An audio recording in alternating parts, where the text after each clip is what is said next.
Hopefully this works better.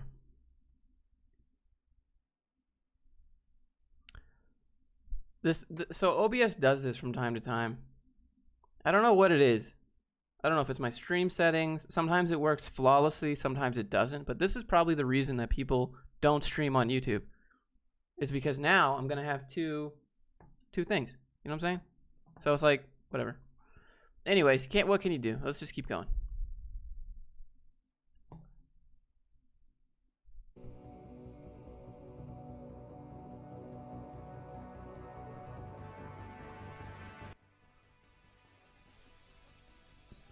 No, this is a really intense song.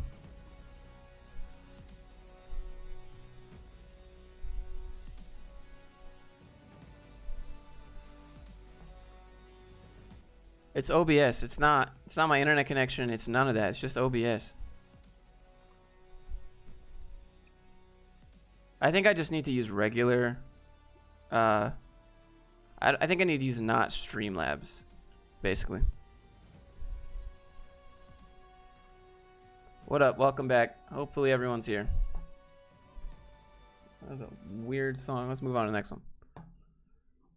Hold on. Let me delete the stream that just ended so I don't get popped on YouTube for having 2 live streams back to back. Just give me 1 second. Answer some questions. That's my main issue.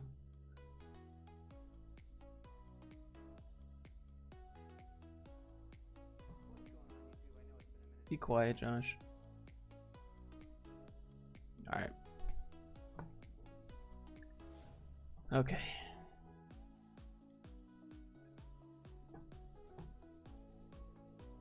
Let's go back. Do you stream on Twitch also? Yeah, I can't dual stream anymore because I have affiliate and it's against the terms of service to do restream. So I can't do it.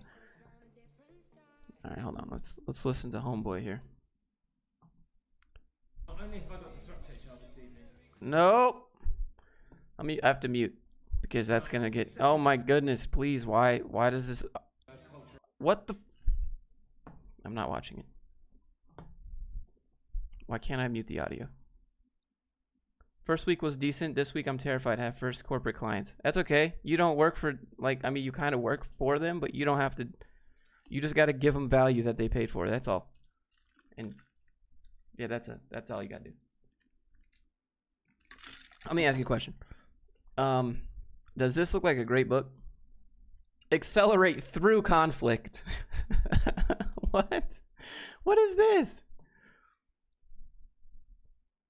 The missing conversations before it's too late. What, like before you fight? Because if you accelerate through the conflict, I guarantee you you're supposed to what? Who please don't. What? Why? Why is that needed?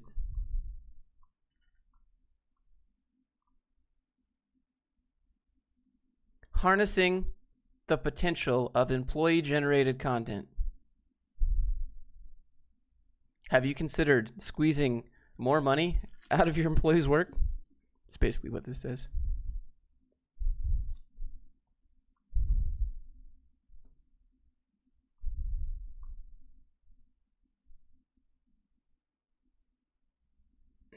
You back on LinkedIn? Bro, I got 25 accounts on LinkedIn. Doesn't matter.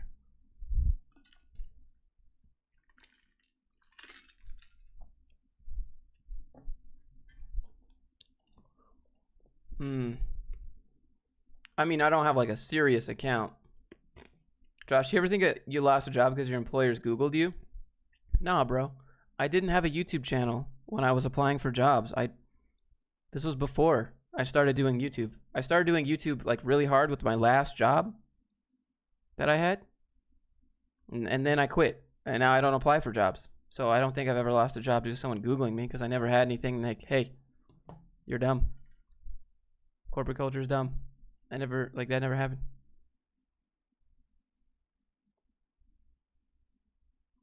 Why are so few people investing? Yeah, because I don't know, investing in what? The market? Real estate? I don't know. I didn't know that there were so few people. I didn't know it's a thing. I don't invest.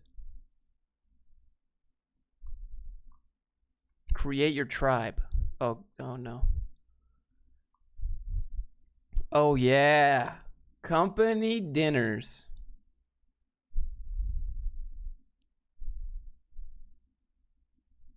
Why wouldn't you just let people go home and spend this time with their family? Come on.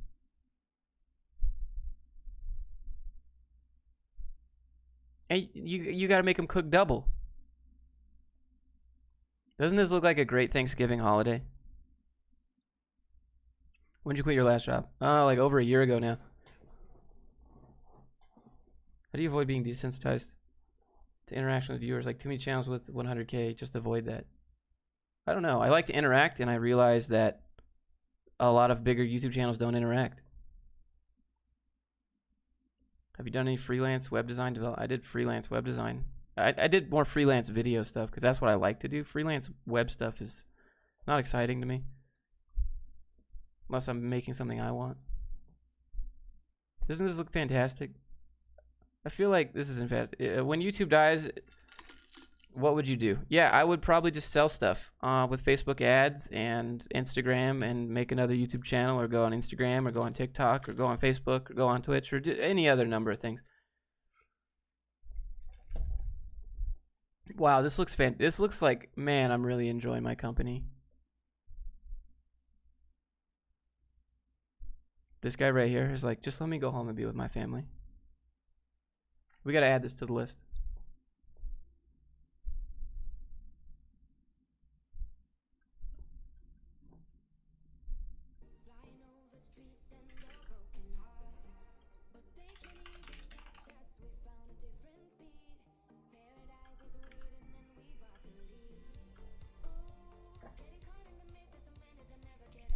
Or find a job. Why would I? No, I wouldn't find a job. Why? No. I'd drive Uber before that. That's it? That's all we get with company culture right now? What will make you go back to corporate? Nothing. I don't do it, man. I don't like taking orders. I don't want to make you profit. I don't want to build your dream. I want to build my dream.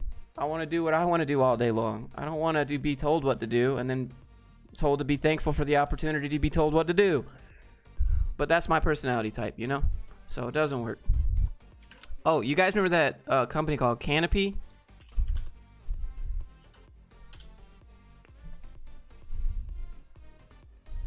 They just let go everyone else. Look at this. Y'all remember Canopy, right? That video that I made with all of the employee Stockholm syndrome, right? That is it happened again. It happened again.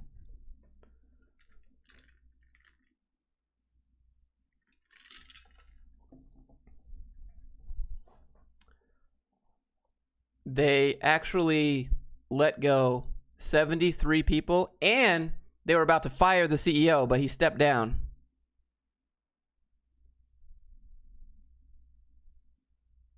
Before they fired him. So, yep, here we are again. Everyone that was like, wow, I'm so grateful for Canopy. Wow, I'm so glad I survived that layoff, and I'm so blessed. And wow, I'm so just, wow, I really feel for all of my coworkers that are here, and I really want to help them. Yeah, well, all those people just got let go too.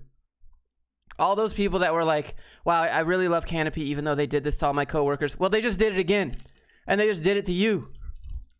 How you feel now? Yeah, where are all the posts about Canopy now that are like, I really love my company, you know?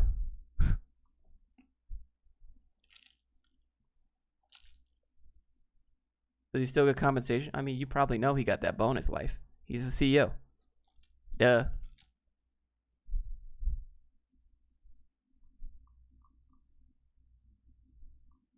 And now there's nobody praising the company. You know, where are all the posts? Happened again a second time. You know, they got burned once. They got burned once, and they're like, oof, wow, this company would never do that to me. Wow. Boom, happened again. Everyone learned their lesson. How many times does it have to happen to you? How many times do you have to watch it happen to other people? Let go, find another job, man. You sound like a great employee.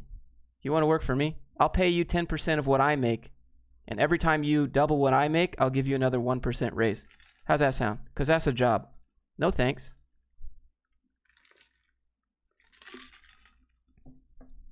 But you got to do it. All right, you got to put in your dues. You got to work when you want to get started. You want to be your own boss, have your own business. You got to work. Even if you hate it, you got to do it, because otherwise you're going to end up selling multi-level marketing. Otherwise you're going to end up selling Vima energy drinks and doTERRA oils and Mary Kay marketing and Thrive and Herbalife. If you just say, I'm an entrepreneur right out the gate. No, go work.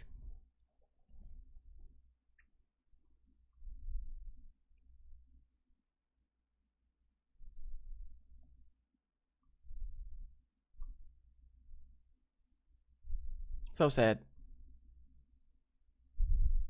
Okay, hold on.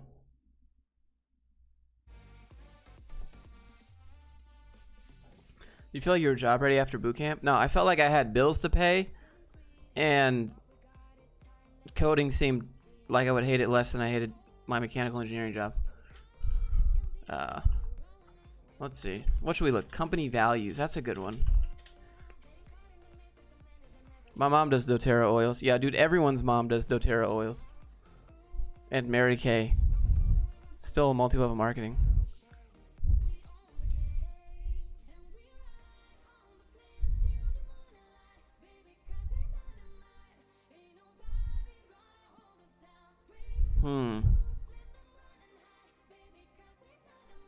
Filter out troll questions.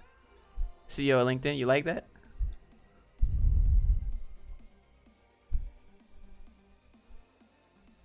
What is this? I have to be careful with live streaming the videos because they have songs in the background that will take the stream down. What? What is this post? Please explain this post. So today I finished my first week working for Expand Marketing, and man, it has been an interesting one. One of my little boys, gee, like, what? That's like a Facebook post, man. Keep the personal stuff. Like, you don't have to praise your company because you have family issues. Like, also, I don't really think it's appropriate to post little kids on LinkedIn and like, you know, do that like for thanking the company. It's just hope the kid gets better though.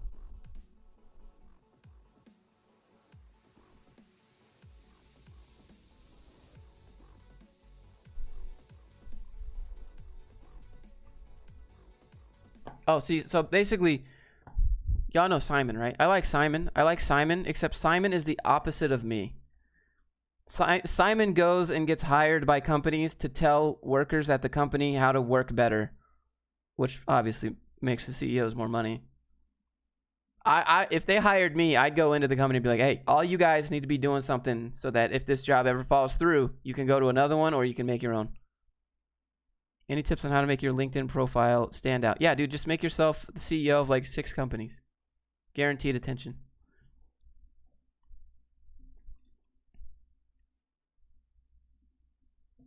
Rethink HR. Dude, there are so many disrupt HR companies. It's hilarious. What is this? Create value-driven culture. Align and empower your people. More buzzwords.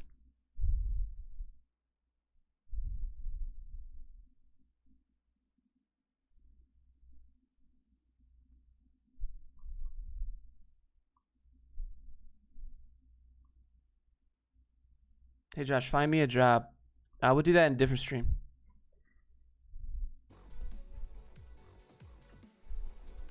Do you have uncomfortable goals?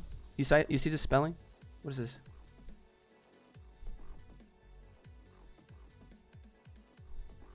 We build brands. We build networks. We can't spell.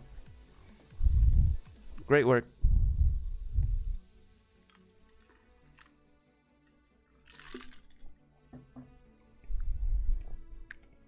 Ooh, hold on.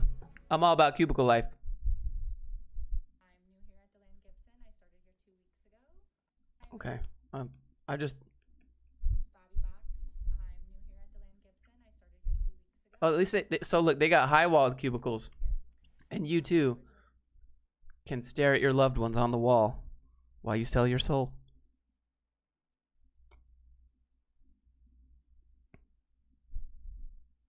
Doesn't this look exciting? I'm from Chicago. Moved here 3 years ago, and I'm really enjoying working here. Everybody here is really fun. Everybody's really It doesn't look like you're doing much work at all.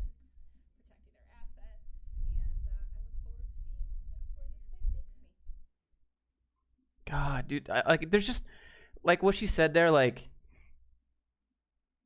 I look forward to where this place takes me.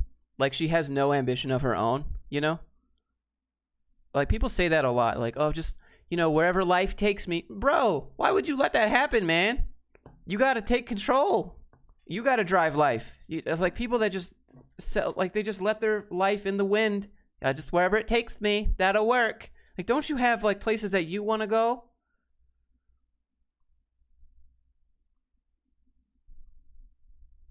I don't know. It just like, why would you let someone else just control where your life goes? It doesn't make any sense. Josh, have you seen any company cultures that seem non-cringy? You won't find them on LinkedIn, dude. The companies that don't have cringe culture aren't on LinkedIn because they recognize how dumb this is. The ones that you have to go to the interview, basically. You have to go to the interview. You have to be on a video call with them. You have to do something to meet those people. And you'll be like, that's how you find non-cringe companies. They're not going to be on here posting about this. This is someone saw a post that thought this would be a good idea, and then they went and convinced someone else that thought it would be a great idea. I don't know. It's probably HR people that don't have anything to do, so they just scroll on LinkedIn all day, and they're like, wow, I should do that for my company. Everyone's doing it. Probably.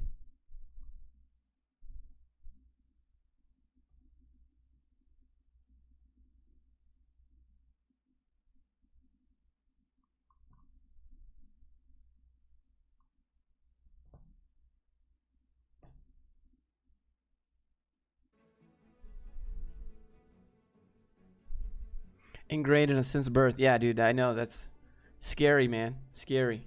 Where can we find non-cringe companies? You have to apply. You got to go through the interview process. You're not going to find them like this. There are good companies out there. There are ones that don't do this stuff. That you come in, you work, you say what's up to the people there. You do your job. You grab a snack from the snack room. You do your thing. You go to the meeting, and you go home. And there's not like, hey, we're having a company holiday. You can come if you want. Hey, you're invited. You don't got to come.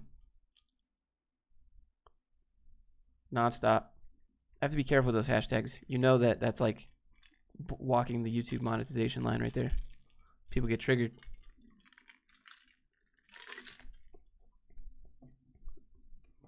Hold on. We need to go back up to that cubicle so I can make a point about what she said.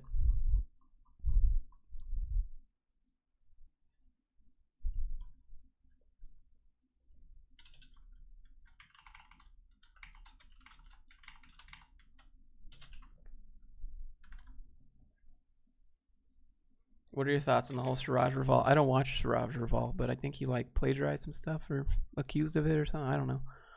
I don't care.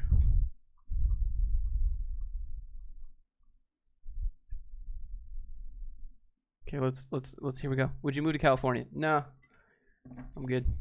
For my absence that maybe you've seen over the last little bit. All in all, know that I'm good. I'm well.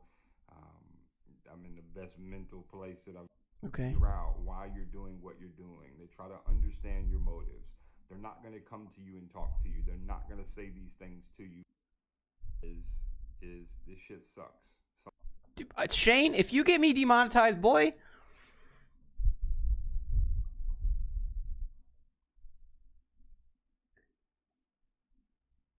You use Notion? That is not. Dude, Notion is the best. Notion is where I keep my whole life.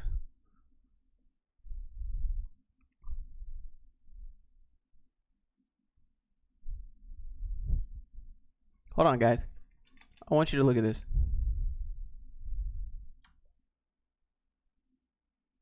Do you want to own multiple companies in the future? I don't like managing people.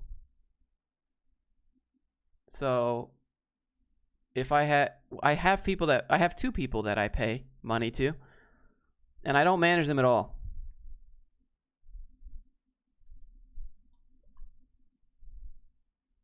So look at this. And Evernote. I used to use Evernote, but Notion's better. So behind the scenes, they work long, hard hours to make sure we can live up to our promise. They work hard, long hours, so that our company lives up to our promise.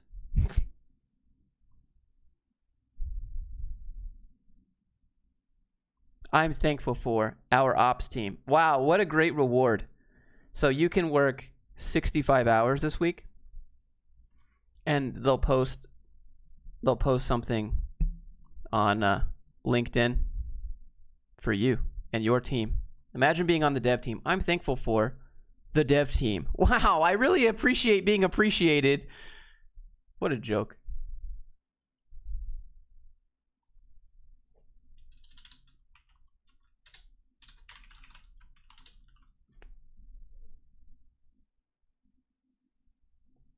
Who do you pay?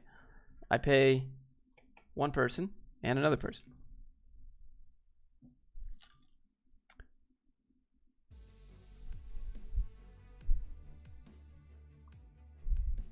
Bro, okay, look.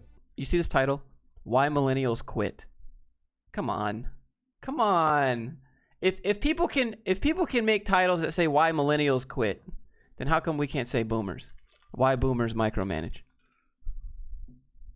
If you can call me millennials, I can call you a boomer.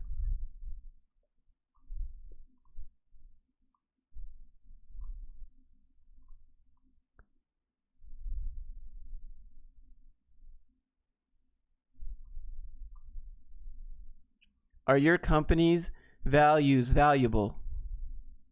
I don't know. Notion versus Trello. You can put Trello boards inside of Notion. So, Notion.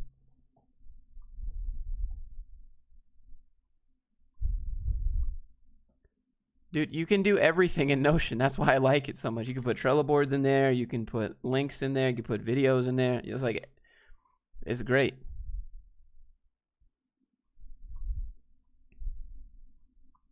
What is this? Great things in business are never done by one person. That sounds like someone... okay. Who do you remember at Apple?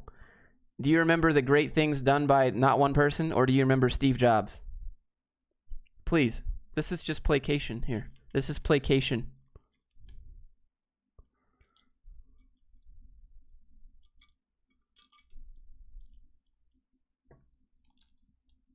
You know, when you think of Microsoft, do you think of all the unnamed employees developing Microsoft, or do you think of Bill Gates?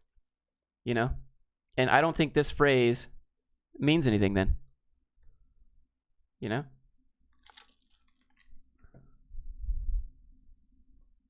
About Basecamp? Basecamp, I think, costs money.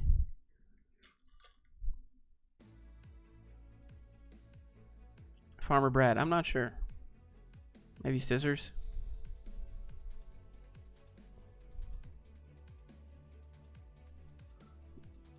Great things in business quote is on the wall. Yeah, just think about it. Like, when you think of great companies or big companies, you don't think of the teams behind the scenes that go unnamed and underpaid and overworked. You think of the guy at the top. And then the guy at the top says some quote, and then other businesses put it on their wall, and then you look at it to feel underpaid and overworked.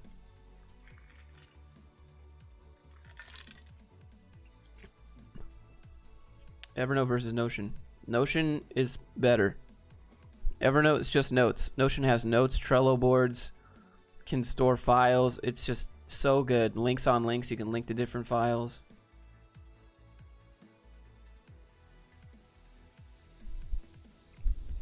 I don't know. We should discuss this.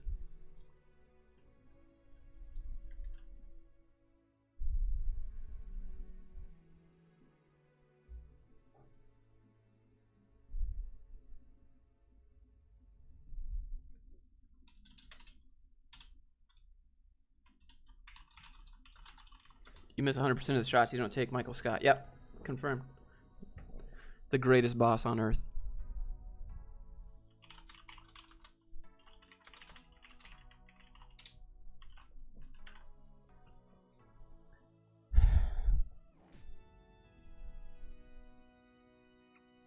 It's like you're in kindergarten. Y'all remember those little pictures that you had when you were in kindergarten? Power, strategy, brainstorm, create, innovate on the wall. Literal kindergarten. Wow, this idea, this light bulb gearbox idea. Come on.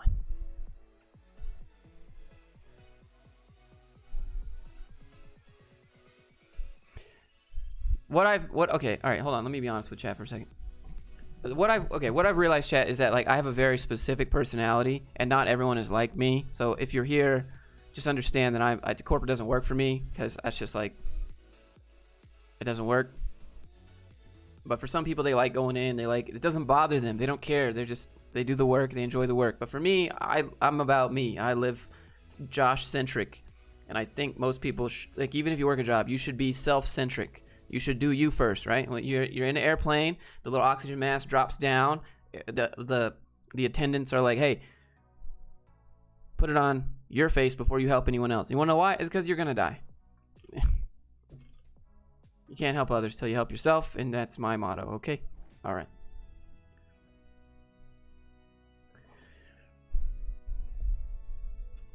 You're gonna be guilt tripped for it, bro. People are like, why don't you just work a job? Why don't you just do what you're told? Yeah, because I want to do what I want to do.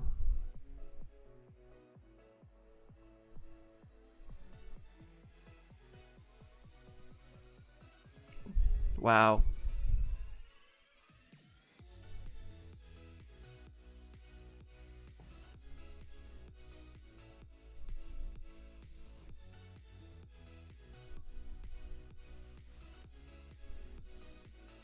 Have you ever watched Archer? I haven't. I don't watch too much TV. I watch The Mandalorian and Ghost Adventures, and that's it. I thought you were banned. Bro, it's called a VPN.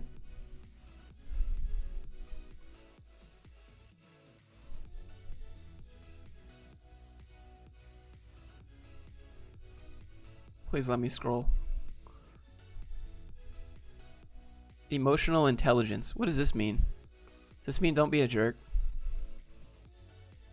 What is this background song? Okay.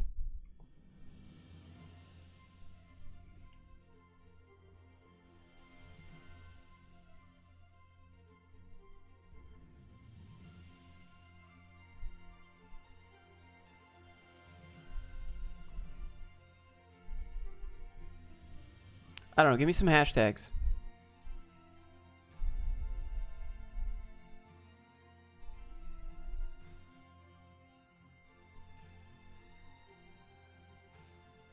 Yeah, dude. LinkedIn can't ban their own CEO. I'm alive. All is great. As you know, I released hashtag no approval needed earlier this year, and I've been really excited to be able to spread the message of all these beautiful women that I interviewed from all over the world.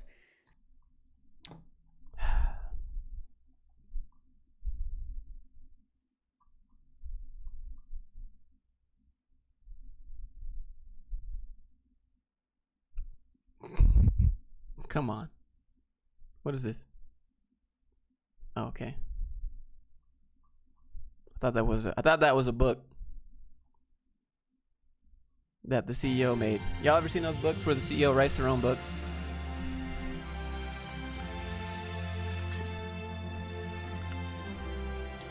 Corporate Cringe. Last Day. Ooh. That's a good one.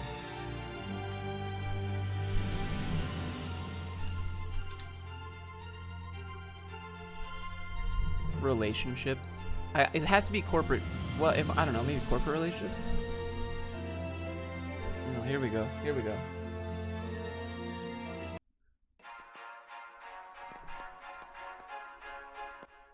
Work-life balance. Okay, I'll do that one next.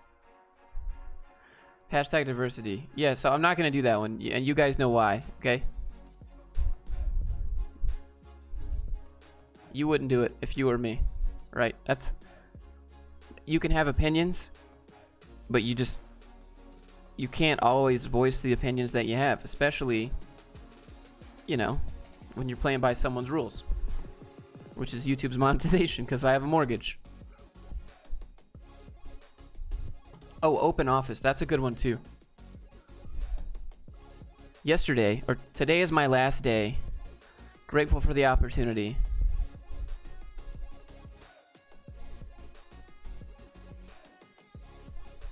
On to my next adventure that low-key pays me a lot more money and gives me more time off and basically pays me more money. But I'm going to write this post to save face. That's what it says right there. Yesterday was my last day.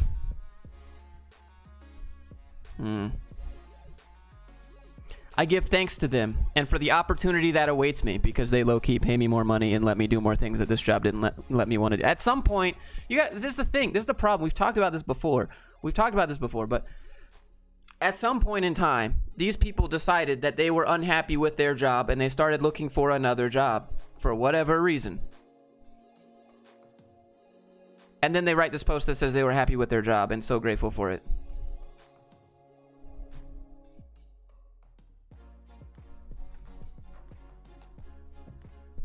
I worked at VaynerMedia. Everyone was overworked. Yeah, but now you can say that you worked for Gary Vee.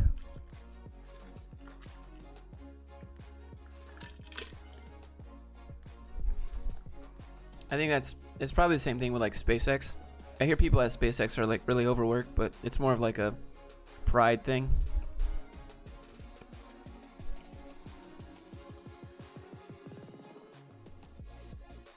Working remotely permanently makes me sad. I mean, that's like a personality trait then. Just because you work remote doesn't mean you have to be in your room all day, bro.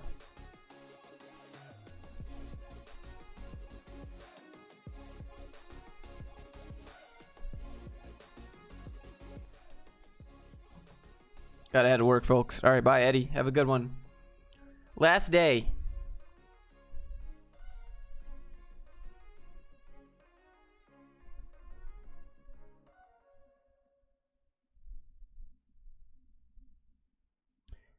So I'm gonna work with HR artificial intelligence before working with Brave Goose before starting a new full-time position at Eep. Oh wow, okay, great. Goodbye. Here's some juice boxes and some chocolate. Congratulations on leaving your job without needing to be escorted out of the building. What a joke. You see this? With Rambo? Oh my goodness.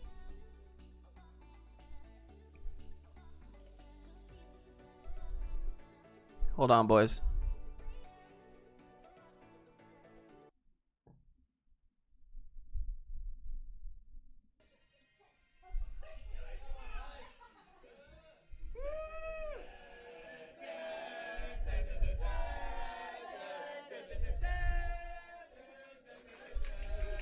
Why would you participate in this?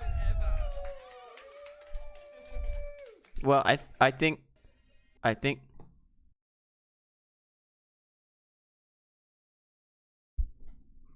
let's exit right out of this video and into the video. Oh my goodness.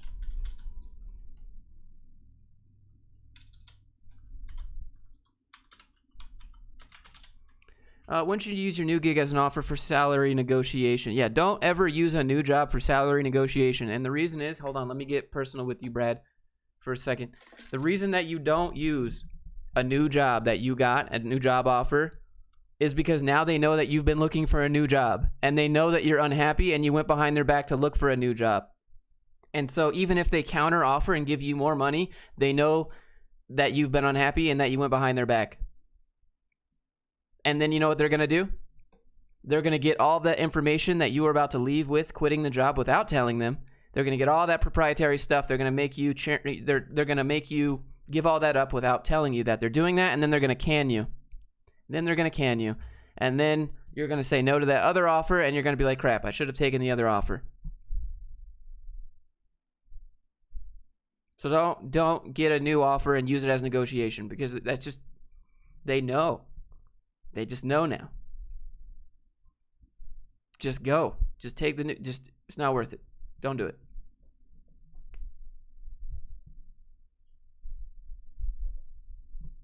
Speaking from history, I've seen it happen to a bunch of people. But just think about that. That's what happens. It was like, well, they offered me way more money. You want to know why? It's because they want to get all that information that you're about to walk out of the company with, so that they can, be like, hold up. Of course they're gonna give you more money, but you're about to cause them a bunch of headache and a bunch of pain by leaving with all that knowledge that you know.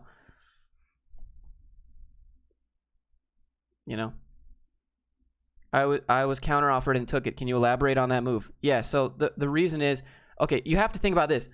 You were counteroffered, Ray Schultz. You were counteroffered. Just how long would you have had to keep working there before they would have counteroffered?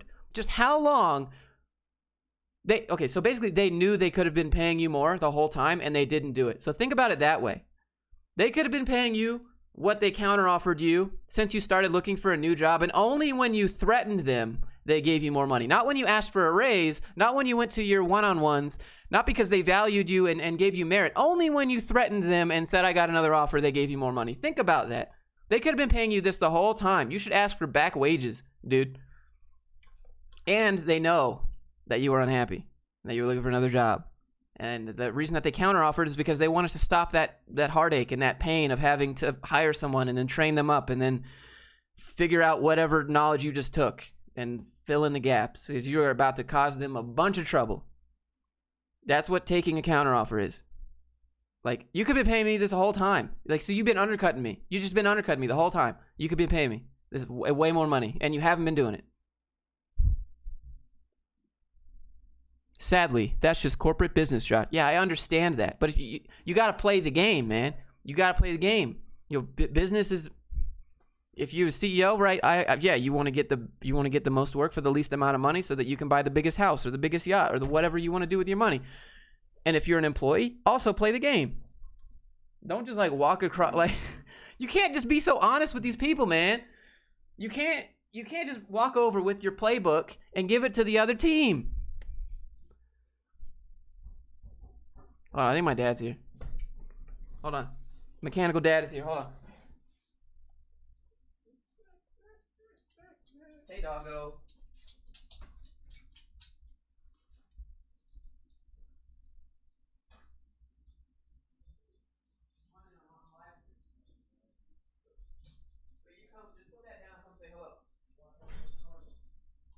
Okay. Well, then do that and come say hello. Okay.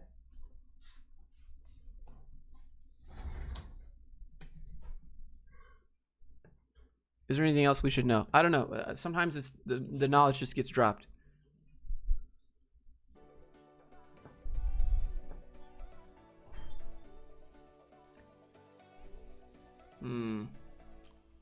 I missed anything? But he didn't bring it up, so they can think he was happy with the salary. What? Those wires need tamed. Yeah. They're just charging wires. They're not plugged in anything.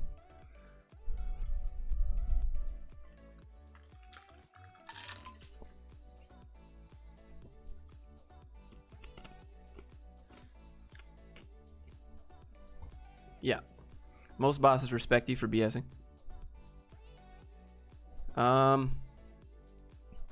I mean, you got to understand. So a lot of people are like, Josh, you tell people to lie on the resume. Okay, first of all, not really. And second of all, companies can lie to you.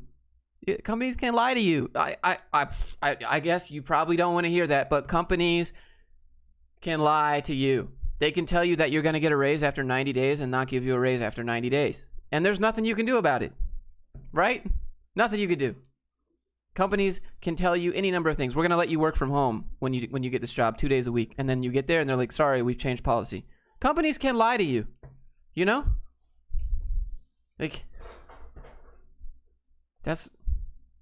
And so on the resume, if you say, hey, you could, this is what you can do. You have, like, let's talk about job gaps for a second. You can put on your resume that I haven't had a job for 6 months. Or you can just leave it and say that you're still working your current job, right? Try both options. Try saying, I haven't had a job for 6 months and I've been looking for a job. So they're going to ask themselves, why haven't you had a job? Yeah, why haven't you been able to find one? You know, they're always going to. You going to come over here? You just creeping in the back. It's okay. I'm on a roll here.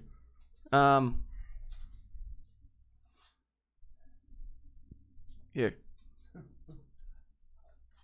Hey guys, how's it going today? You don't have to be weird, dude. Hey guys, how's it going? That's not how you talk. It's cool. Saying hello. I know. I'm just playing with you. Okay. Can you? What? Why do you got that on? I was just Why you got the standing in strap? the car. Just ready to go. It's airsoft, by the way. Okay.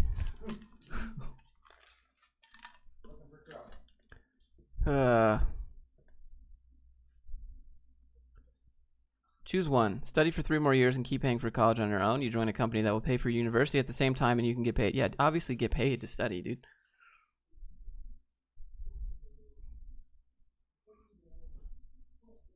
We always give each other crap. Okay, I'm not being mean.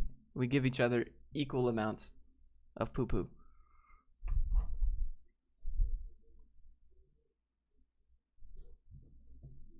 Tell them you're self-employed at your own software company. Yeah, and you know what they're going to do? So this is why you don't tell companies that you have your own company. Is because everyone wants to work on their company as a priority.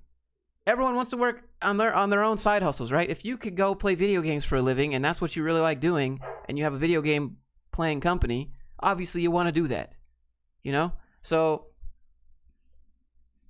the companies are going to think that if you have a job, that's going to, or like if you have your job at your own company, that's what you're going to hustle on. So you're going to do the bare minimum for their company so that you can take all that money you need to pay the bills and hustle on your company. That's what they think that you're going to do. So don't. That's why you don't say, "Oh, I'm a freelancer," you know? I'm a freelancer. I've been working on personal projects. You know what they told me when I told them that? I tried all the different ways. I tried we all got let go due to budgetary constraints and restrictions, and they were like, "Oh, well, why is that? Did you not meet your deadlines?" And I was like, "Yeah, no, we met the deadlines. It wasn't me." Like for whatever reason, it's always your fault as the employee when you have a job gap. Like they always frame it to like, "Well, did you not hit your deadlines, and so the projects weren't getting through in time?" And so like, no, we hit our deadlines. The company just decided they didn't want to give us more money. But you don't get to say that because they don't tell you any of that. They just don't even respond to your application. That's what happens. But I have had the conversation, and that's what they said, you know? And then if you say that you're a freelancer, you know, everyone that's going to say that they're a freelancer because you don't have a job, right? I'm freelance. Oh, well, have you had paid clients? I made my friend's Instagram photography website. Okay, you're not freelance, bro. I mean, you are. You're just unpaid. So is that they don't, you know, freelance doesn't really count. It's just it's not a thing. Everyone wants to say that because they want to seem like they're working. But when you go make your family business's website, that's not really going to count in their eyes. They told me that. I was like, yeah, I've made a couple websites for real companies. And they're like, well, did you get paid? And I was honest, super honest. I was like, yeah, no, I didn't get paid. I was just doing it to improve my skills while I look for a job, you know? And they were like, oh, so you didn't do any of the business portion. I was like, no, I did all the business stuff too. I just didn't get paid. They were like, well, I mean, well, and I was like, okay. Whatever. So the next interview I said, yeah, I've been working on personal projects, been working on my own things to improve my skills in the meantime. And you know what they said? We don't count personal projects as work experience. This doesn't count. Why do you have a job gap? That's what they said.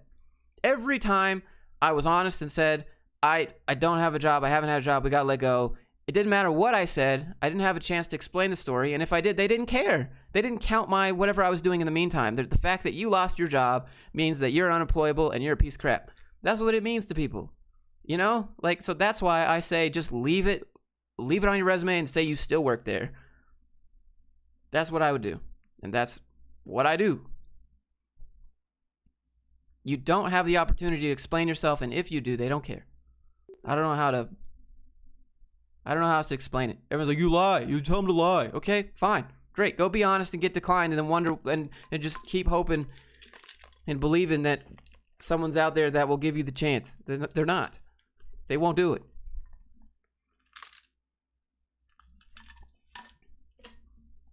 Personal projects don't count. Freelance doesn't really count because everyone says that. You know, why does HR care so much about it? It's stupid. That's why. It's because they think that you did something, and then because you can't find a job, it's because you did something and you have the background, and when they background check you, you're going to find a bunch of stuff about me, or that you lied and that you cheated and that you were a terrible employee and that you never worked. That's what it makes people think. When you can't find a job, it makes people think that you're unemployable. And even if you can't, it's like a snowball effect. The longer you can't find a job, the worse it looks. It's so backwards. You can't get a job without getting a job to get experience. And then if you lose that job, you can't get another job because you look unemployable, like you did something wrong. There's a whole job gap conversation that I could have in a video, but it's just...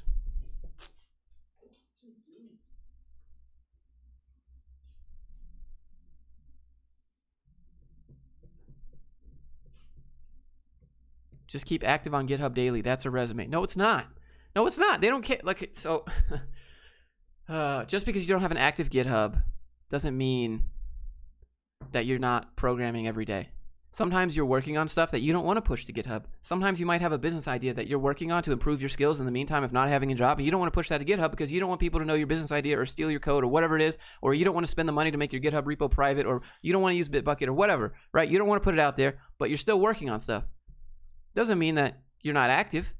Maybe you signed an NDA for somebody. Even if it was free, you still can't give it up. It's just, why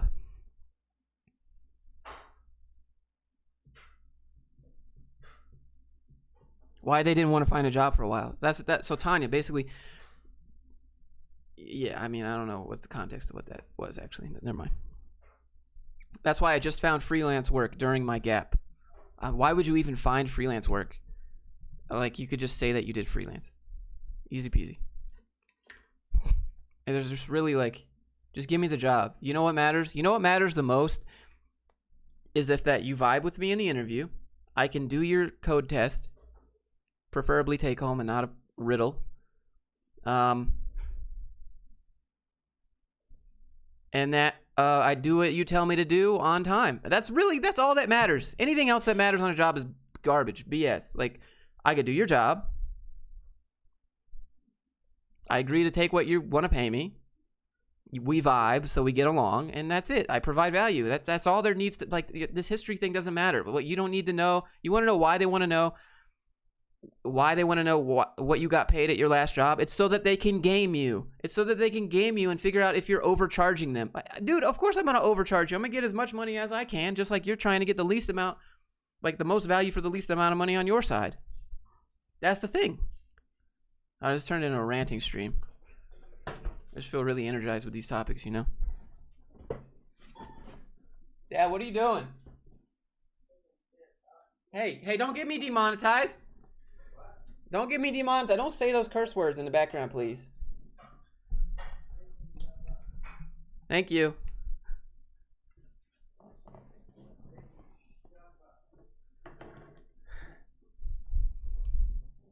A job gap video would be epic.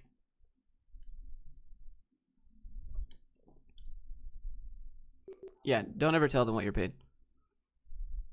Let's rant.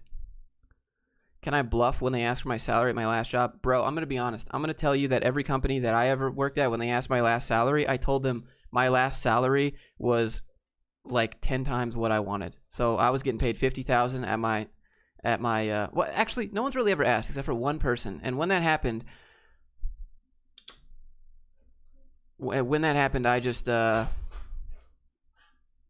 like, I was making $50K, and I said that I was making $85K. You know, because not only that, does a couple things. It makes you seem like you're worth a lot, and it lets them know that you're not going to take any lowball. So even if they offer you less, you're still getting more than you got paid at your last job. You got to play the game, man. Play the game. You don't have to be bitter about it like me, but just play it. Just be aware that it exists. You want to go in and be all ugh. Thoughts on sites like TopTal and Gun? TopTal is basically just contracting. TopTal finds clients. The clients pay TopTal. TopTal pays you a percentage so that you do the work for the clients. It's just a middleman for freelancers. That's all. Also, the interview is really hard.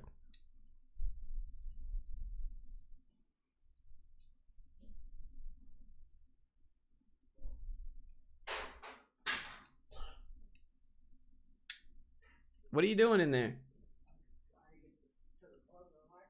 Oh, you could ask for help, dude. You good? Alright. Please tell us you're filming a skit after this. Nah, so I got people coming to bring me a new refrigerator. I haven't got new appliances like that. I've been using the ones that came in this house. And I've been living here for 2 years. And you guys want to know some fun facts about my appliances in my kitchen? They're legal. They're legal. My appliances can vote. They're that old. My appliances have been voting in the last 3 presidential elections. That's how old they are. So I'm getting some new ones, and he's in there helping me take them out.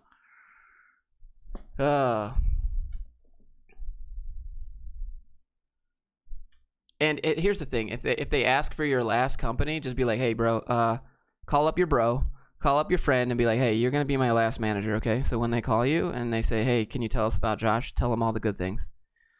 You know, this is why it's stupid. If you and your manager have it out for each other and you hate each other and you always disagree and that's why you're looking for another job, why on God's green flat earth would you give them the phone number to your manager if you knew he was out for you and you knew he would not vouch for you? Why would you ever do that? Don't do that. The company's ever talked to your last employer? They ain't finding my last employer. They can see it on my resume, but they ain't about to find, you know, the email to my boss. No.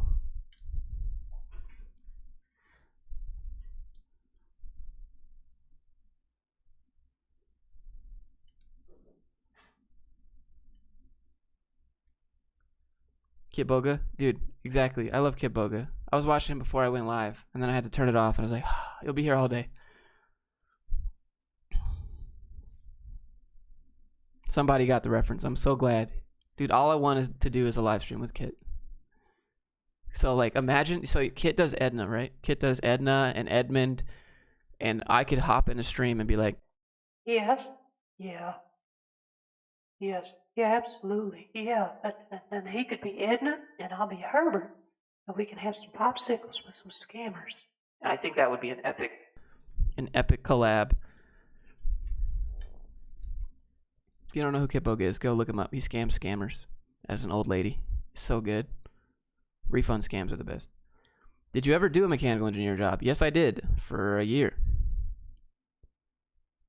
How do I work for Flooper? Probably just show up.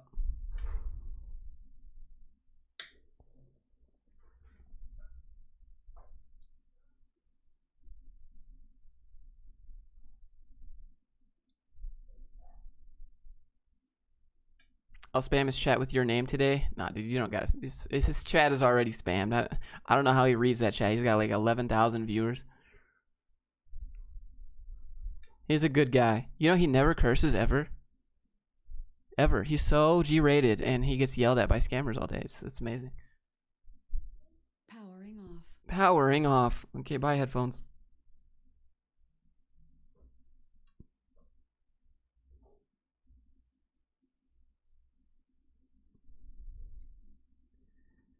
I scheduled 3 interviews, and it's been amazing, and changes I made were like, I just needed to change this. I never feel that companies are doing me a favor anymore. Yeah, dude, they're paying your bills. That's what they're doing. They're giving you an opportunity to pay your bills and learn some stuff, and that's it. Can going to a full-time income sharing boot camp be seen as a job gap?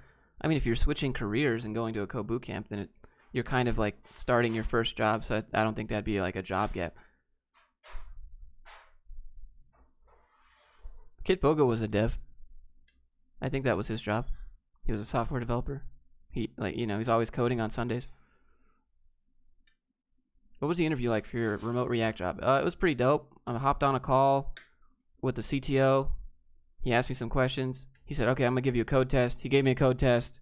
It was a take home. He said, do as much as, do whatever you want. Just make it look as close as possible. Spend however much time. Just upload to Git and stuff. Okay, cool. So I uploaded it. And then they're like, yep, we like it. We'll bring you in. Then I did a group interview with like the whole team, which we were all later let go. And they were like, yeah, you're cool. They asked me about accessibility. They were really surprised I knew about it. And then they called me up and they're like, yo, here's your offer. And that was it. Do you think all HR people are so corporate? Nah, there's probably some chill HR people out there. What voice changer is that? It's called Voice Mod Pro. It's the best $15 I ever spent.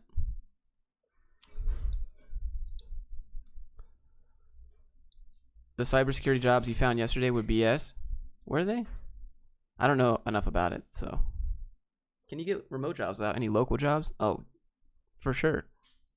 And anyone else is just worried that you're going to not do anything all day. Have you ever applied to work for Elon Musk companies? No, because everyone that works at Elon Musk companies just works there so they can say they work there. Is front end a dying profession? No. People got app ideas. People don't know how to make them. That's your job. Or it could be, if you can convince them to pay you for it.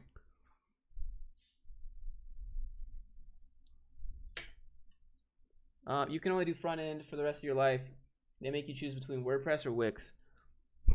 I'm not going to read the rest. Yeah, I take WordPress. At least you can still code a little bit in there. Customize things. What are some things to put on a resume if you don't have any previous programming jobs? Yeah, that's cool, dude. So if you don't have any programming jobs, like experiences, you're looking for your first job, all you put on your resume is projects. Don't put soft skills. Don't put, like, I'm a good listener. Attention to detail. No one cares about that stuff. All that stuff is required default. They expect that out of employees anyways. Don't put soft skills. And also, they're really hard to prove. I'm a good listener. How do you prove that? In an interview, you're listening to them because it's an interview, right? That doesn't mean you're a good listener. It means you want the job. It's like, how do you prove soft skills? Would you work for a charity? How much am I getting paid? I'd rather make my own charity and then work a job. Bro, what are you doing? It's so squeaky. You need help? What's the name of the LLC escort website you shared? It's called smallbiz.com or .net. I think it's .net. Smallbiz.net. Do you still code for project or fun? I code to make projects. I don't code for fun. I'm a big picture type of person, and it took me a while to realize that. Big picture type of people are like more managerial positions, more entrepreneurial positions. There are people that like to code just to code. Like people like to code 8 hours a day every day. That I tried to force myself to be that person, and I was never that person. And I thought that I was a bad developer because I didn't like to code 8 hours a day. And I wasn't a bad developer because I didn't like to code 8 hours a day. I just don't like I like to do other things. I want to see the outcomes. I want to see sales. I want to see marketing. I want to see how the accounting is doing. I want to see where they're spending their money and where they could be saving money. That's, but I wasn't a bad dev. I just, wasn't for 8 hours. It wasn't for me for 8 hours a day. That's all. And if you out there and you feel like that, don't feel guilty for it. But I know, even when you're in the interview and they say, what makes you want to code? Well, I just love it. I eat, sleep, and breathe code. Just because you did it at the code boot camp for 9 months and now you're getting a job, you had no option to do anything else but eat, sleep, and breathe code. So that, of course, that's what you're going to say in the interview. And if you don't feel that way, you're going to say it anyways because you want a job.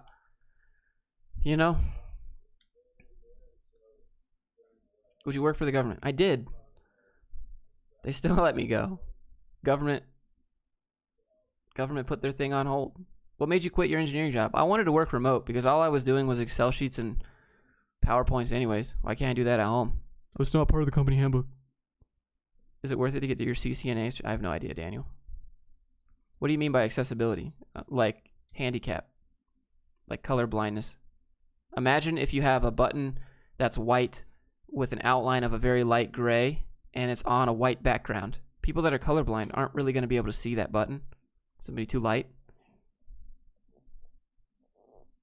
How do you eat code? I don't know. What do you think about software like Wix and Squarespace that lets you make easy websites? I mean, use them for what they're worth. Make an easy website. Make a Wix, make a Squarespace, sell it to a company for more than you paid to make it, you know? Go to a hair salon with a Wix website and say, "Hey, I made you a website. If you want to buy it, I'll sell it to you for $500 and it costs you $20 to make it in, you know, an hour," right? You got to, I don't know, hustle.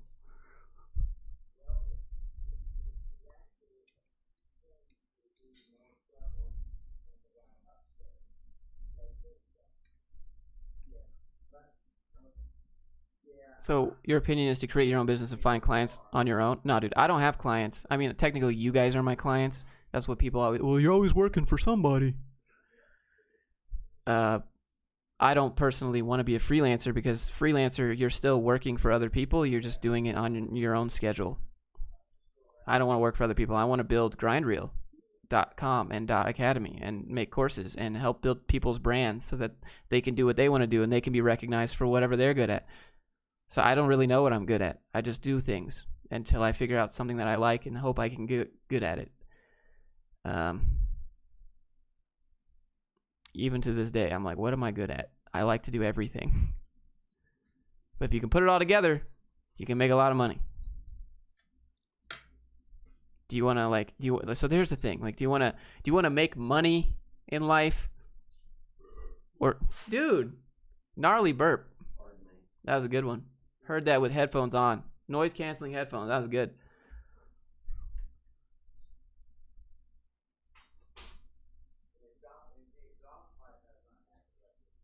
Oh, God. Please don't say that. Don't say that.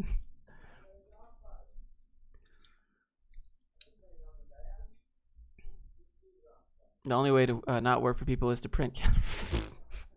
Shane. Elon implemented all the best ideas. What's left? I don't know. Yeah, like education would be a good start. The only way to not work for other people. I read that already. What do you think about side projects? Yeah, you always need to have a side project. Always, all the time. My whole life is a side project, dude. That's what entrepreneurship is. It's a giant side project that makes you money, hopefully. That's all it is. Like, some people are like, why don't you create a startup? Okay, well, do you want to make a startup or do you want to make money? There's a big difference. I'm trying to figure out what I'm good at. Dude, I still don't know what I'm good at in life. I just like to do a lot of things, and I try to put it all together in some form to provide value. What do you think about the interview using Codility? I don't know what that is. Is that like HackerRank? What up, Josh? Where are the dogs? They're probably following my dad.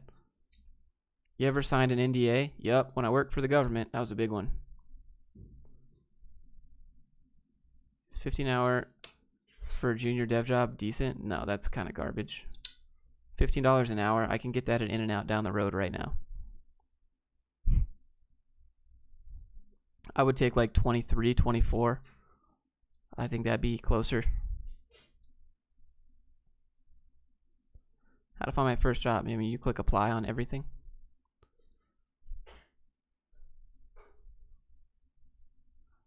What up? Articoms. Just want to say I found someone who seems to think like me about most stuff, just not brave enough to leave the corporate and start doing my own thing. I mean, it's not about being brave. You'll have the guts to do it.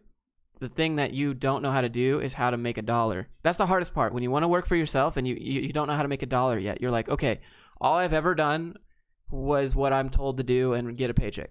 How do I make money for myself? How do I sell something? And why would people buy it from me? If I make something to sell, no one's going to buy it because no one knows who I am. Okay, well, how do I get people to know who I am? Oh, well, maybe I need a brand. Well, how do I make a brand?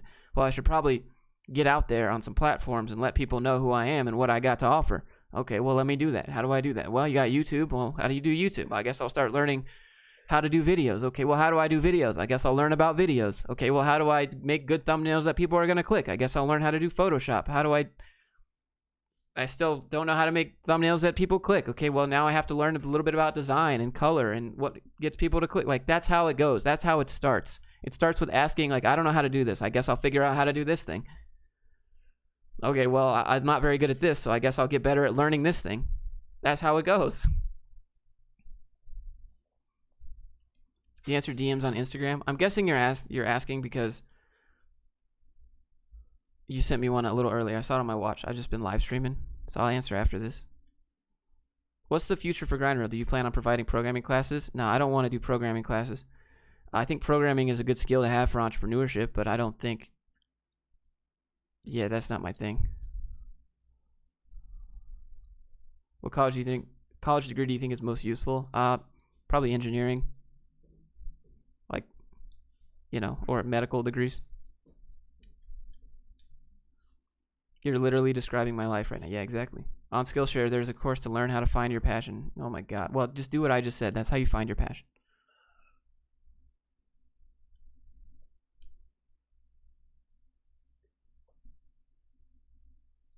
I graduated this semester. I have no experience. What salary should I ask when I get the first job? Why would you... Oh my goodness. We died. Hold on. Let me get another battery, fam. Hold on. 1 second. Are you good, Dad? You need help? Okay. Okay.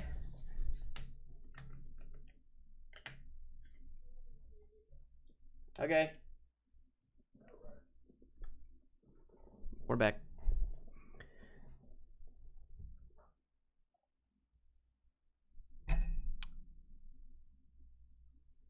Okay, so back to the salary question. For salary, don't ask for a set number. Ask for what their budget is.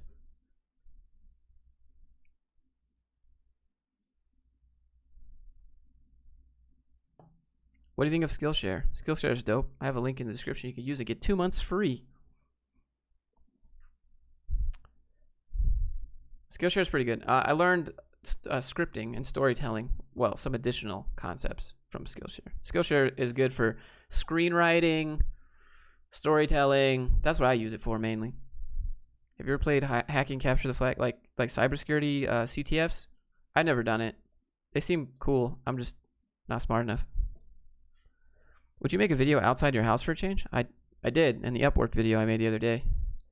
Yeah, dude. I like film a lot. Film is the real passion. Making movies is the real passion, except there's no money in that. There's no money in making movies because you're making movies and not money. You know what I'm saying? So you have to figure out the business side of how to make money, and then you do film and that sort of stuff because you're passionate about it. Because otherwise, it's just there's no money there. So you got to ask yourself the question: why do all the YouTubers make videos about how to make films instead of going to make films? Because there's no money in making films.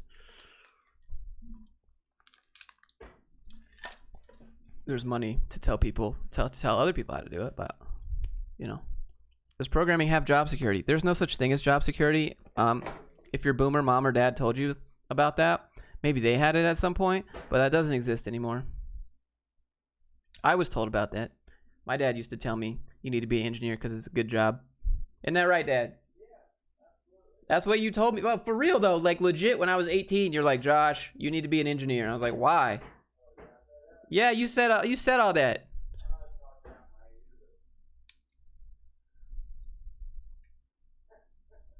He doesn't remember.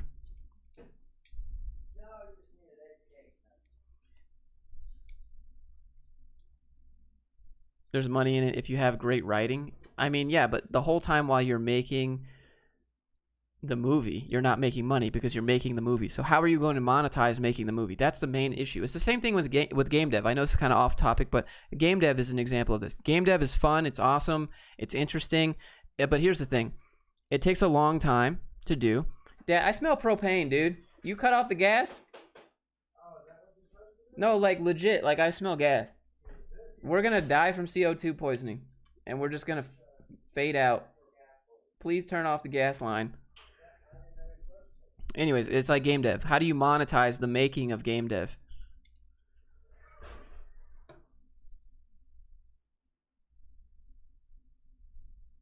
My parents, yeah, parents never remember when they give you that crap advice. Yeah. Investors, obviously. Yeah, but then you're not bootstrapped anymore, and I don't think that's the right way to do it. Like, I don't want to take people's money. I want to figure out how to do it myself. What are you looking at, dude? I was just opening the window to get a wrap. Oh, because you didn't turn the gas off. You can't smell CO2. I know. It's a meme.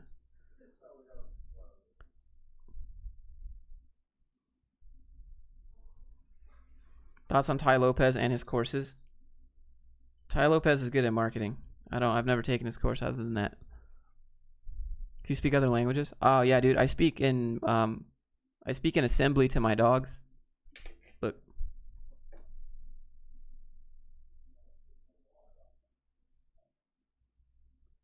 Hey, 011, 00. Hey, no, he's not listening. He's not having it. Oh, look, no, see, it responded. Sorry, 011 was this one. Hey, come here, 01. Come here, 01. There they go. 002. Easy, done. Are most digital nomads full of it? No, they just work a remote job and live in a cheap country. Did you buy anything on Black Friday? No. I didn't want to go out on Black Friday. Why would I have to? It was like snowy and messy and gross outside. Why would I want to drive in that when I could just buy something online and let the other people drive and deliver it directly to my door the next day? And Black Friday is like they have one or two good items that are on sale to get you at the door, and then everything else is just to get you in the store to buy stuff. Like, you know, there's only 2 items in the inventory, and then they're gone within 2 seconds, and now you're just shopping like it's a giant joke. Come on. I gave a TED Talk the other day. It was pretty bad. Oh, it was pretty cool. What was it about? Are you going to buy the Cybertruck? I don't have enough money to buy a Cybertruck. How you ever played hacking and capture? I never did it.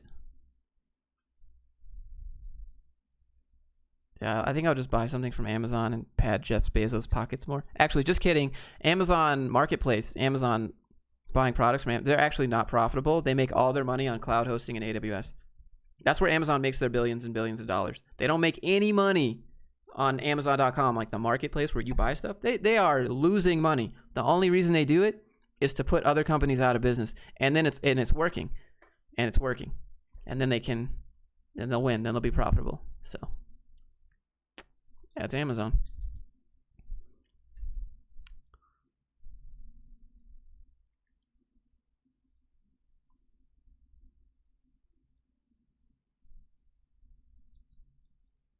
Not buying anyone anything for Xmas because I am the gift. Bro, that's what I tell people. I just tell people I'm community property.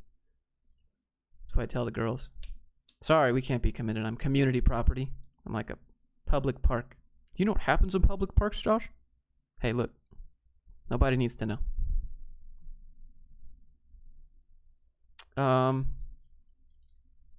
Does your GPA for computer science matter to employers after you graduate? It only matters to the employers that think it does. Some people don't care. Okay, nonstop DRE. If someone applies to your company, are you going to care about what their grades are, or are you going to care about if they can do the thing that you're trying to do so that you can make more money? Just ask yourself that. Like, GPA shows obedience, in my opinion. In my honest opinion, GPA is obedience. GPA shows that you can study. GPA shows that you can take a test. GPA shows that you can stay committed to something for, something. I don't know. But just think about it. Like, if you want to, if you owned a company and some guy's like, hey, I want to work for you, be like, okay, well, how are you going to make me more money so that I can give you money?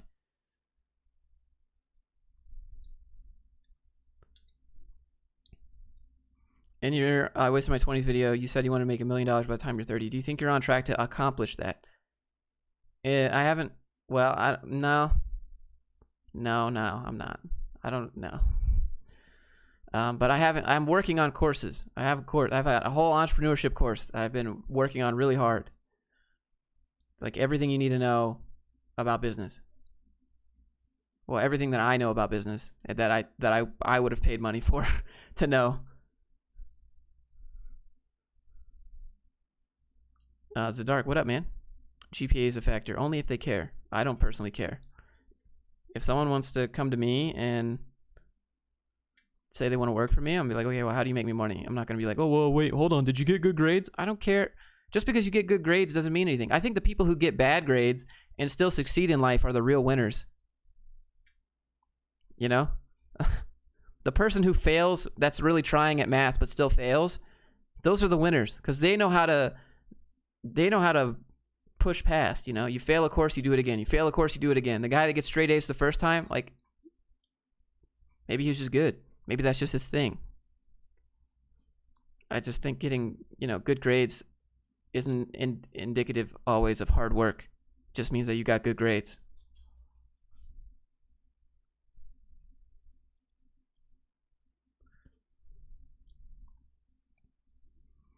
How much do you make per year nowadays?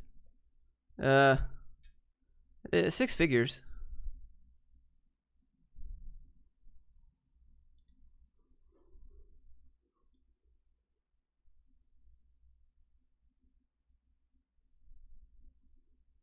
Definitely not 7 figures. Not even close to 7 figures. Not even, not even, yeah.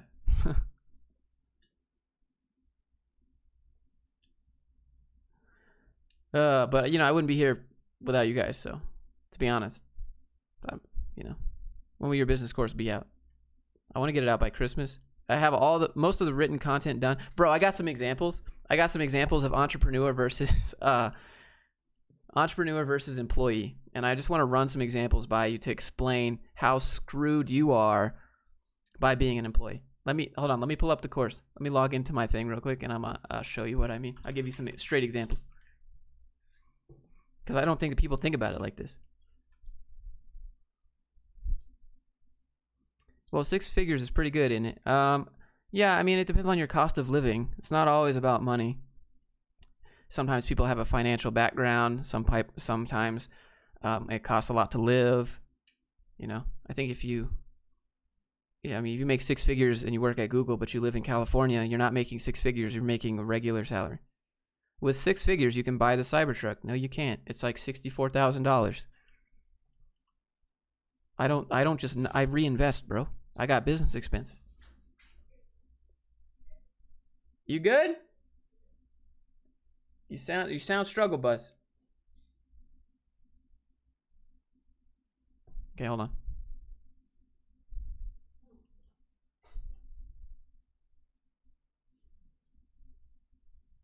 The Cybertruck starts at $40K, but why would you buy the basic bitch Cybertruck model? You know what I'm saying? Like, I'm gonna get the Cybertruck model that's 3 motors and like decked out. If I'm gonna buy something that's really nice, I'm gonna just buy something that's really nice. Okay, hold on. I'm working on it. Let me pull this section up. Can I Discord DM you a skit idea? Yeah, dude. Yeah, no. If you're gonna buy a Tesla, why are you gonna buy the basic model? You gotta go all out. Which I rarely do.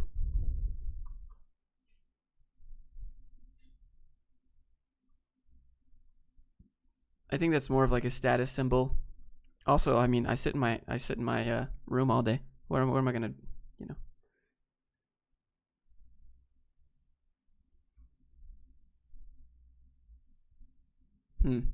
Okay, so here we go. We have a $100,000 employee salary. The employee makes $100,000. Okay, the employee cannot business expense anything from that money because they're an employee. They're going to be taxed on $100,000, which is roughly $28,000 or $33,000. One of those. I did the math in the course.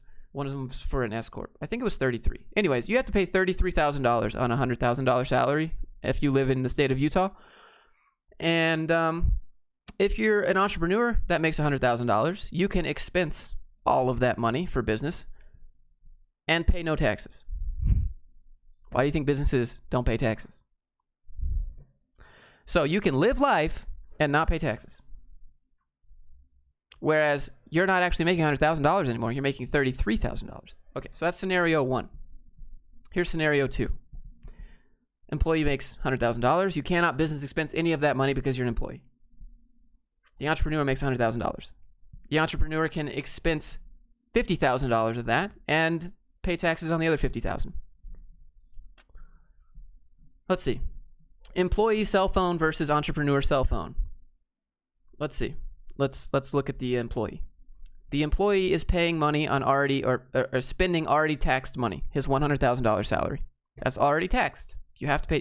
The company has already taken 7.65% out anyways. If you're an entrepreneur, you can write off a portion of your cell phone because you use it for business. And just because your business means I take vacations, hey, that is a business. You can have a business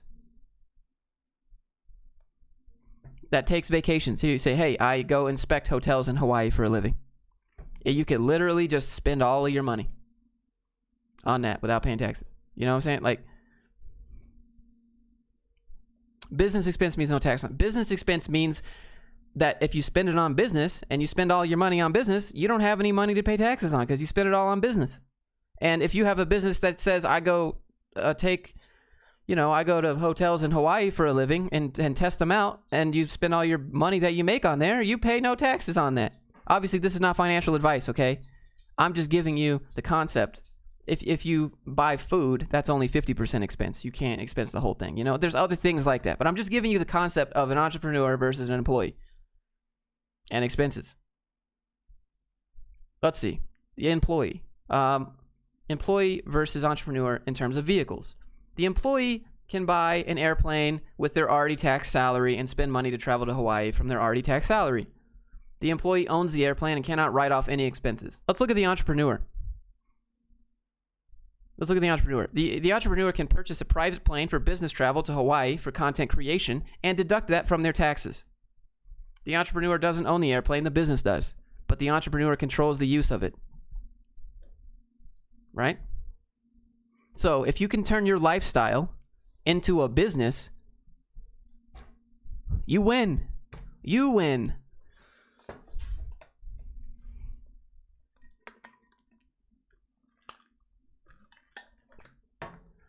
That's all I'm saying. Anyways, I got a whole bunch of stuff like this in the course that explains just how screwed you get as for when you take a salary. It's a joke. Once you understand this stuff, once you process it, there's a lot more about it than just like, hey, corporate's lame and cringe. Like, monetarily, it makes more sense. If you make $100,000 as an employee and I make $100,000 as an entrepreneur, I make more money. Because you're going to have to pay $33,000 if you live in state of Utah, but I might expense half of that on living a baller life for business. And I make $50,000 of profit, and I pay less taxes because I only made $50,000 of profit, and I spent the other $50,000 living a baller life because it was business. You know what I'm saying?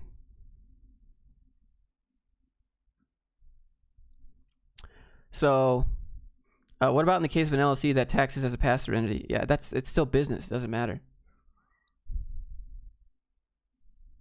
Don't forget the account you pay to handle your taxes, though. No, if you're a regular LLC, you can do TurboTax. But if you're an S corp, you can't do TurboTax. You got to do payroll tax. So how much is the course? I don't know. I'll probably put it like $200.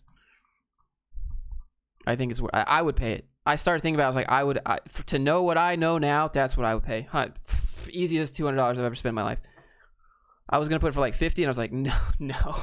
If someone would tell me this, dude. Boom, mind is blown. But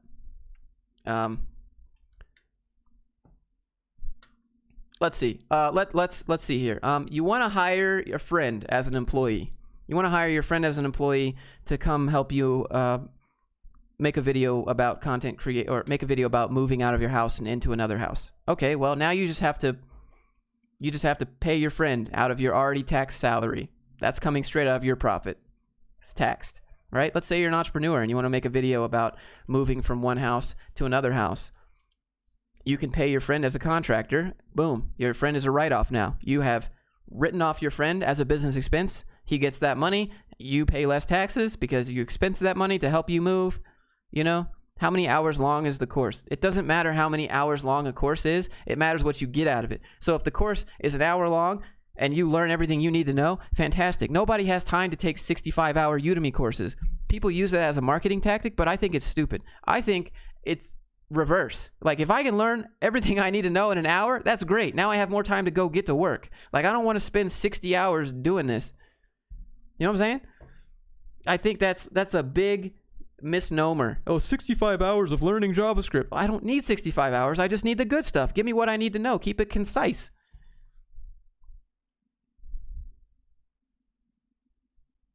Anyways, there's a whole bunch of stuff like this about running your own business and making your own money. Because you make more money when you make your own money. Why wouldn't you just give your friend money like a present? So you have to pay taxes on that. So everything Mr. Beast does, he has to pay taxes on. That's not a charity. You only get a write-off if it's a charity. Can we preview the contents list? Yeah, you can go look at it. Well, actually, they're not published yet. But yeah, you can preview.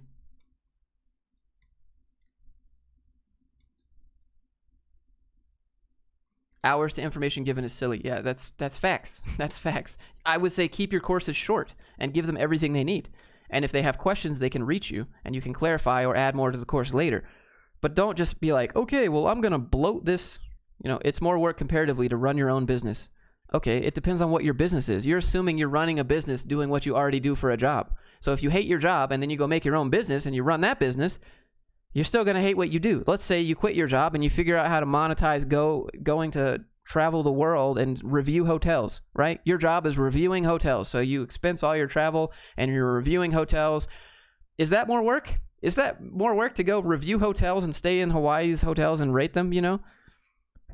It depends on what your business is. The goal is to make your business as close as you can to your lifestyle.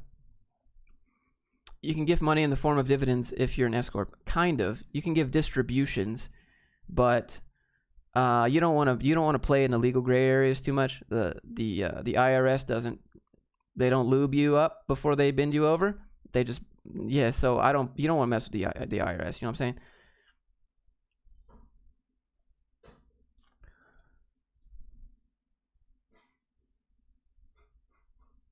So the whole thing is, if you need it, if it's necessary and ordinary to run your business, you can expense it. Obviously, there are some gray areas there, which is good and bad.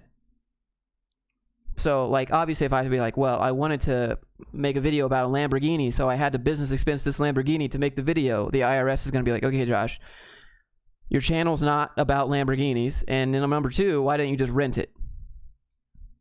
That's what they're going to say. So, yeah, go ahead and pay us our taxes. You know, so there's some play there, but you got to know when to stop. But still, overall, it's a win. You go sign up for it. I also got an affiliate one up there. How I make money with affiliates.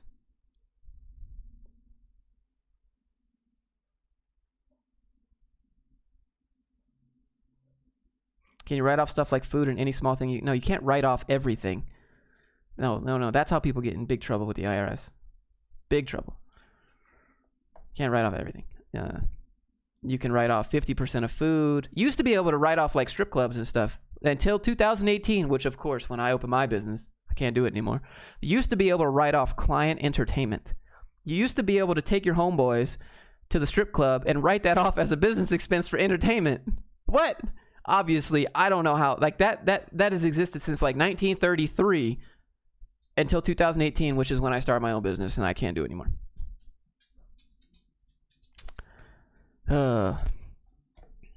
What's your dad doing? He's unhooking some stuff in the kitchen, I think, but he's good.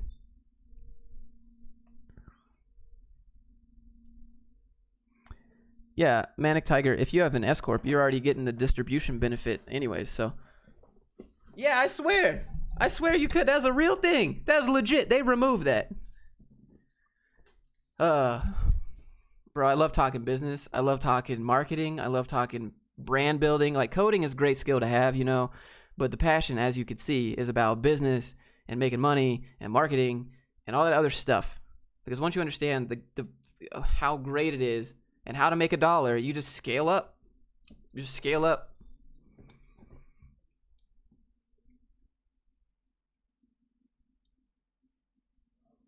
You can't always rely on a business. You need to have a job to pay those bills and put food on the table. You sound like a great employee, my man. Do you want to work for me? You got bills, right? I'll pay you 10% of what I make, and then every time you double my salary, I'll give you a 1% raise. How's that sound? That sounds great, right? Because that's a job. Can you write off cameras, lights, equipment, and what percentage? Yeah, if you buy equipment for your business, that's a 100% write-off. I mean, don't use it for personal stuff. Write-off. So this camera right here, camera's write-off. That camera over there is a write-off. That TV in the background, that's a write-off, you know? Equipment, software needed. Like, you can't buy clothes. You can't buy clothes. That's not a write-off.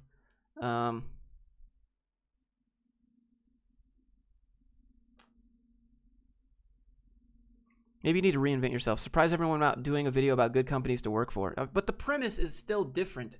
The premise is still that you're working for someone, and you should know how screwed you're getting. Do you have any employees? Technically, my dad. My dad works for me. And one other one named Mike. Not you, Mike. Another Mike.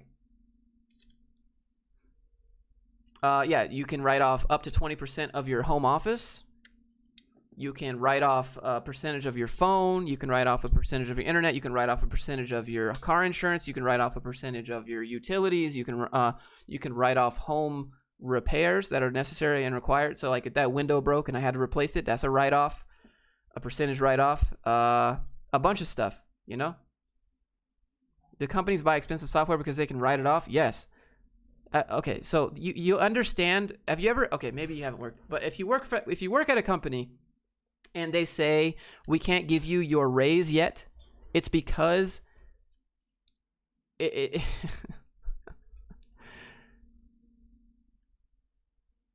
because the company is trying to maximize everything. So if you're a C corp, if you're a corporation, it's not a pass-through entity, and what that means is you can have a business bank account, and you can and that's not attached to your name.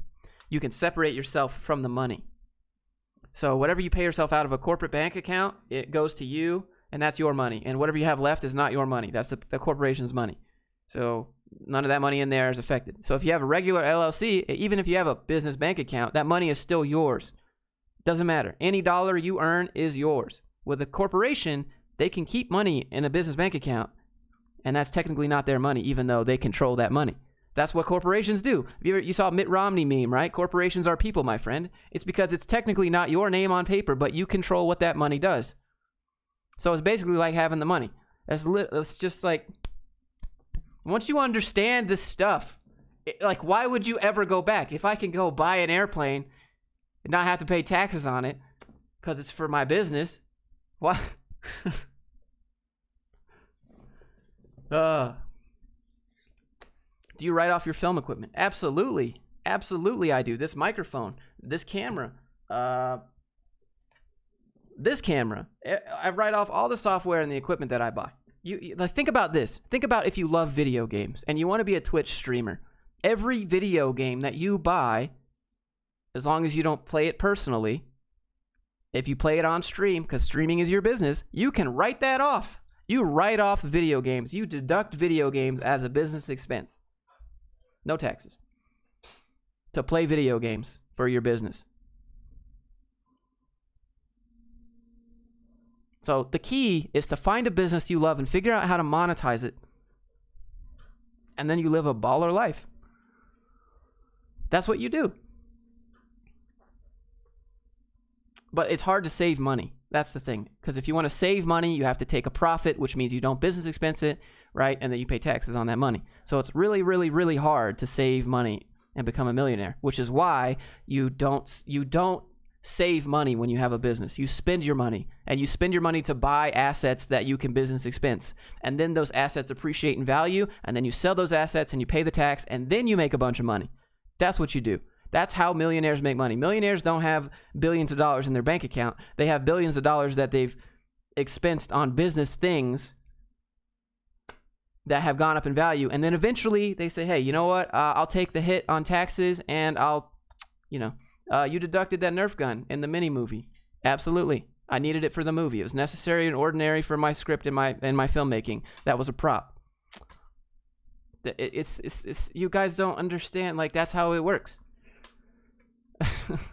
If you have a business, like, that's what you get to do. If you're an employee, your money is taxed. Everything that you buy is already taxed.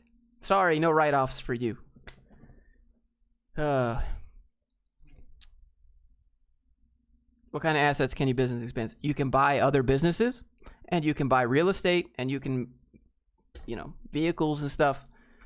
Lots of stuff.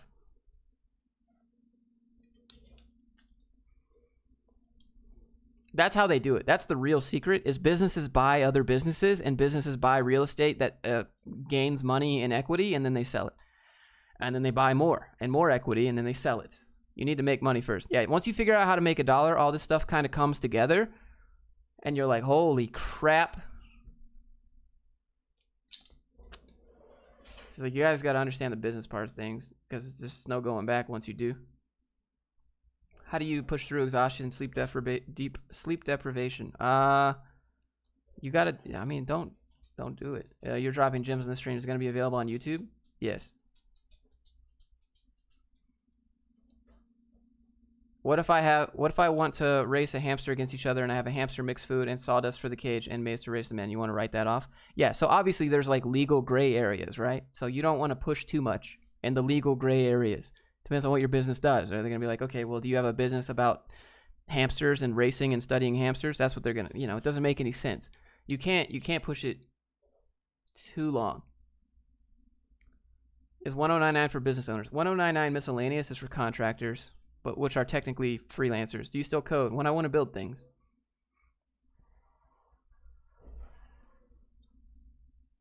Anyways, we've been live for an hour and a half. I think I've dropped a lot of gems, but this course is coming out soon. Show you how to open a business, show you how to open an S corp, show you the differences between all the different business entities, show you why you may or may not want an S corp. Oh man.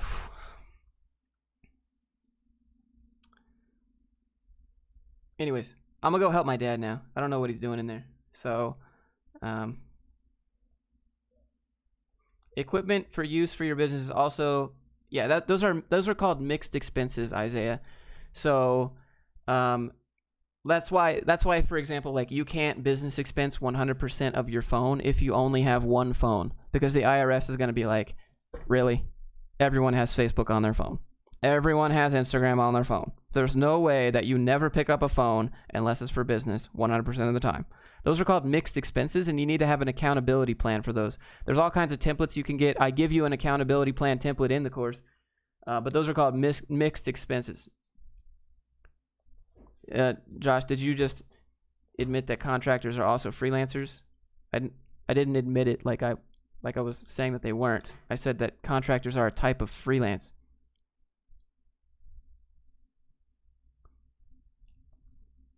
How often and how much did you have to write up documentation on the... Oh, dude, I always pass that off onto somebody else. Ain't nobody got time to write documentation.